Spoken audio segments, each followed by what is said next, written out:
Subscribe to our YouTube channel and press the bell icon to get the latest updates. It's still a few days short of 3 months for the Biden administration in the US. But you know what? Whether it's a unipolar world, bipolar world, or multipolar world that some nations would expect it to be or are working to make it like, say, Russia. Nevertheless, the most prominent pole is America, and the change from Trump to Biden is a major change. So every country, particularly those that have geopolitical issues with their neighbors or in their regions or globally, they are all now maneuvering to position themselves. That's why you see Russians are piling up forces on Ukrainian borders. That's why the Chinese have upped the ante in many areas, and you see all these comments coming out of China which are provocative to America in particular. Israel has done something in Iran that we talked about yesterday, and Iran is responding. So every country is responding to this situation. In this process or in the midst of this, what is the most important thing that every country, in fact the entire world, is looking at? These are signals coming out of Washington. Now we've seen a few of those, and we have done a series of episodes of Cut the Clutter, and I will share some with you, not all. There was one where even before Biden had taken office, we had analyzed his likely thought process on the world based on a long article that he has written for Foreign Affairs last year. That, I think, so far so good. Whatever he has done has turned out true to what he had said in that article, including what is now called as the Indo-Pacific region. Then we had that paper, the so-called long cable or the longer cable, come out, and we talked about that. That was anonymous. Then also there were indications from Biden administration itself, its own guidance on on the world, on international affairs.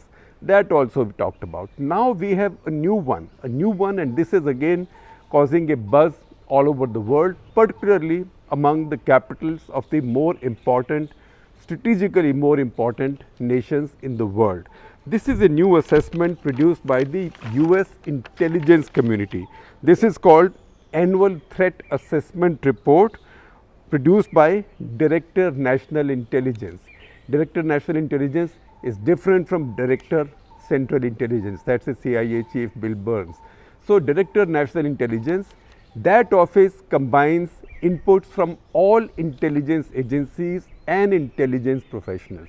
This is not a CIA report, this is not an FBI report, this is not an NSC report, this is the entire intelligence community. And under American law, they have to produce this once a year and present it to the Congressional Intelligence Committee, and also with the public. So this report has come out. It's not a long report. I think it's about 25-26 pages. That's all. But this is very interesting because, one, it is interesting in what it affirms by way of policy moves that have been made by Biden administration or the statements that it has made.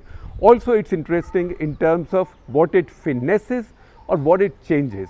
Now, Biden's own statements initially were a bit like Russia is the greatest threat to America and China is the greatest competitor. Now, this assessment changes it. If you had any doubts, I don't know in what context that was said, or maybe those were very early days, but this assessment now clearly says that China is the biggest threat. Of course, it minces no words in calling Russia the nuisance that it is, but it says China is the biggest threat. And this is, as I told you, this is the essence of the entire American intelligence community. Now, I will give you some highlights from this, and you can also figure out how this matters to us in India, and I will give you some of that analysis too. So, first of all, most important takeaway, the headline of this assessment is that China poses the biggest threat to the US. Again, you can say by implication to US's allies. Now, India is not a treaty bound ally, but it is an ally. Then I will divide this into subheads. It says US China things, because this intelligence community report is trying to read China's mind. So they are saying, number one, that China thinks that US China competition is an epochal geopolitical shift. These words are exactly from the document, that US-China competition is an epochal geopolitical shift. That's what the Chinese believe. Second, the economic measures that the Americans have taken beginning 2018 from Donald Trump's times, all those economic measures have been directed towards weakening Russia's challenge to America. So to that extent, the Chinese seek continuity from Trump to Biden. Next point, and this is the assessment of the US intelligence community, that relatively successful handling of the pandemic in China has given the Chinese system and Chinese Communist Party a sense of superiority vis-a-vis the West, and definitely specifically vis-a-vis America, and they want to hold it out to the world as an example of how their system is stronger. It works better than even much richer countries. Then this assessment says, number 3, that Chinese are now, besides military power, which they will continue to build, are now combining it with economic, technological and diplomatic power.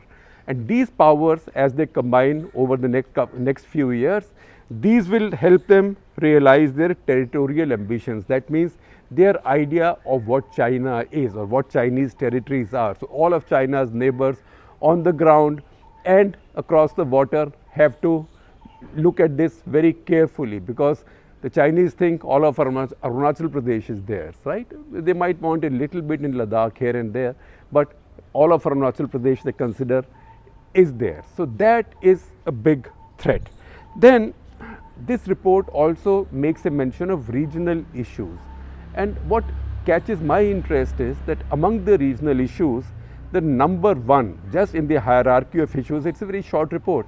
In the hierarchy of issues, the number 1 that they picked up is the China-India border tensions, and this says that China-India border tensions are high despite some pullback of forces.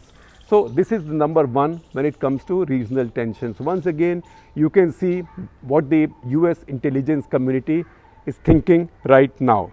Second, it says China will continue to harass India, or by implication its neighbors, because the next point is that in South China Sea, China will continue to bully all the other states which have disputed claims with China, or with whom China has disputed claims, because China is the one conjuring up islands and expanding its claims. And also in East China Sea with Japan, China will continue to play the bullying game. Number 3, it says that China will continue to push Taiwan. So as it pushes Taiwan towards reunification, China will also work towards becoming a truly great power. And like any great power, it will now try to expand its network of foreign bases and installations. Djibouti is a good example of that. Although we have an article today from Adil Brar, who is a China specialist, saying that in Djibouti, China is running into some similar troubles as they've had with Hambantota in Sri Lanka. But this report says China will continue to look for bases across its areas of interest. Gwadar can be one of them. I am adding that. And then it says that in terms of Navy and Air Force, China is already way bigger and way superior than all its neighbors and anybody in the region. Also, because of its standoff and long distance weapons, long range weapons that its Navy and Air Force carry, it can intimidate anybody in its region. Those are important points. And then it goes on to say the Chinese rocket forces, both short term and long term, today have the capability of targeting and threatening all US bases in the region. Obviously, they are talking about Japan, Korea and places like that, Diego Garcia. So these are the important parts on China and the global balance. Then on India-Pakistan, there is a specific little section in India-Pakistan which makes one important point. It says the tensions continue, that possibility of a full-fledged war is very, very low. At the same time, skirmishes can happen, because this report says, this assessment says that under Narendra Modi, India is much more likely to retaliate if there is any terror incident or provocation against India. And that retaliation may lead to a chain reaction, we don't know, but it says that under Narendra Modi, India is more likely, much more likely to retaliate, and one thing can lead to another. Then it talks about Afghanistan, etc. For example, it's very interesting that US intelligence assessment, a US intelligence community assessment says they see no possibility of a peace agreement in Afghanistan today. That is contrary to the policy that the US administration is following, and the contrary to the promise and the hope that US administration has. In fact, just today we've seen stories coming out that Biden says that he will withdraw the last American soldier on 11th September. Why that date is important, your guess is as good as mine, and that's a very easy guess. It is 9/11 in the sense that Americans write their dates. So it's the anniversary of the event which caused American forces to go to Afghanistan in the first place, and this has led to a lot of criticism within the American strategic community, saying that you should not give a deadline to yourself, you should first work on a proper peace agreement with the Taliban. And we've seen these videos coming out over the last few days of Taliban beating up women, etc., etc. And many people say they are sharing with me videos of, say, mobs here beating up people either on suspicion of intercaste marriage or intercaste dating, or beating up any Muslim who catches their quote unquote fancy, but to which the answer is that people who are doing it are terrible, they are doing a terrible thing, but they are breaking the law. Whereas what the Taliban are doing in Afghanistan is following the law, following their law. So that is the difference.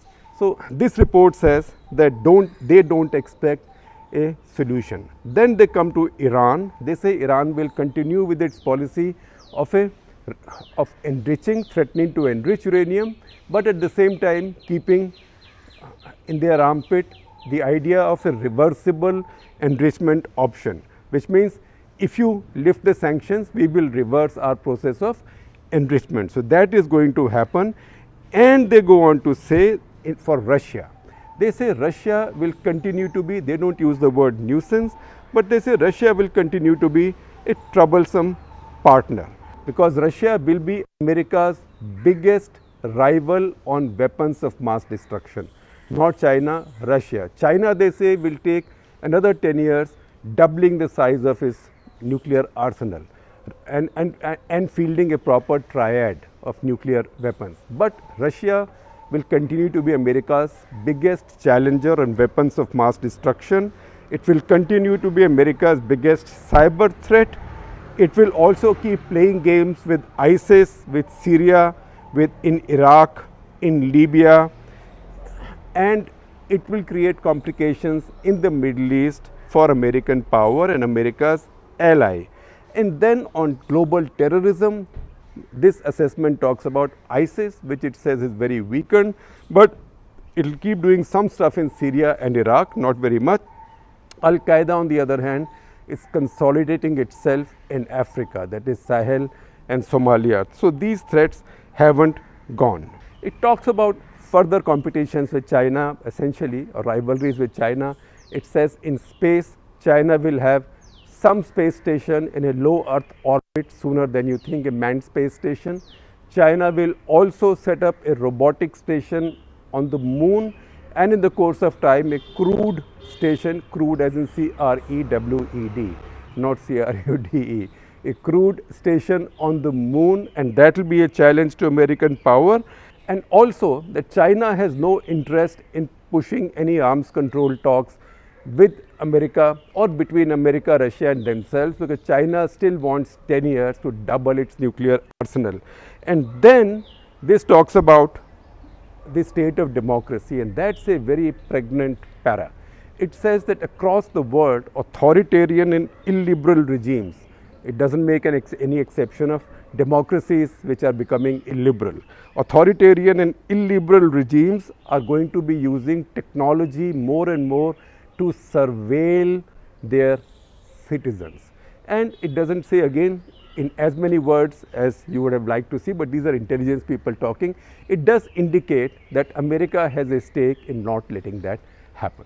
So this is one more document. Now, whatever may be wrong with America, but one thing you have to compliment them for, that even assessments like these by their intelligence community, they put in public. So not only can their people debate it or see it, but also people far away, people like us, can also see it and debate it. So that done, because we are talking about intelligence and intelligence community today, I will share one more thing with you. You remember quite some time back, I talked about, in fact several times we've talked about Tibet and what the Chinese did there, and how India went and consolidated, Major Khating went and consolidated what is now Arunachal Pradesh, and how he went and established the Indian flag in Tawang, etc., etc. Now if you go back to those 50s, late 40s and 50s, until the Dalai Lama comes into India, that was a fascinating period. And one of the most fascinating regions then was Tibet, and I know a lot of you are interested. So my friend Jerry Rao, who is a former banker but one of the brightest people I know, one of the sharpest minds I know, I'm fortunate to have him as a friend. So he called me after that and he told me that, you know, have you read the story of a man called Sidney Wignall? Now Sidney Wignall was a Welsh explorer. He wasn't a mountaineer, he was a nutcase. He was a nutcase who just liked to walk into trouble, climb a peak, go into a desert someplace, discover new things. See his picture, uski shakal pe likha hai, his face tells you that he is a madcap and an adventurer. So he decided, again at a pub, he decided with some buddies, he decided that he will go and explore some parts of Tibet where he was not allowed to go. In fact, Chinese had only recently caught a couple of American agents and they were being, they had been jailed already. And he has this fascinating story, as Jerry Rao told me, of how Indian intelligence or some elements of Indian intelligence informally contacted him on behalf of General Thimaia and asked him if he would bring information for them. Remember, at that point there were no satellites, there were no spy aircraft that India could take pictures with, there were no side-looking infrared cameras or forward-looking infrared cameras, nothing. So India, Thimaia and others even wanted to know if the Chinese are actually building this Tibet-Xinjiang highway, and if so, what does the highway look like, and are they building in more troops, building in more cantonments, armed forces stations there? They had no idea. So they asked him again at a pub in London if they will do it, and he did it. He did it. He went into Tibet with two others, and they got caught. They got caught and spent quite a bit of time under torture and interrogation in a rat-infested Russian, I won't even call it a prison cell. But to know more about it, you have to read him. And that's what Jerry told me, that he wrote a book. I searched for the book. I found it. It's not a book that you find so easily. I found it. I ordered it online. It's now come to me. It's taken about 3 weeks. And this is the book, Spy on the Roof of the World. And this is where Sidney Wignall tells you his story. So as I read this book in some detail later, I will come back to you. But just to tell you that a lot of this literature is available, and his thesis is, or his claim is, that when he came back and he told Thimaia and those who were handling him on behalf of Thimaia, these were people, well-meaning people in the Indian intelligence and armed forces community who were working with him on an informal basis, risking the wrath of the establishment, of the government, because they had not taken any clearances. And he had been told that if he is caught, he is left to his own devices. India will not come and speak for him or defend him. So he claims that when he came and gave them all the information, including the highway, etc., Thimaia and others conveyed it to the government, but Krishna Menon and Nehru were not willing to believe it, especially Krishna Menon. And that is what led to this complacence, which ultimately caused the disaster of 1962. So once again, it is one man's claims, but at least it's available in writing. I'm reading it, I find it fascinating, and I will share more details with you in the course of time.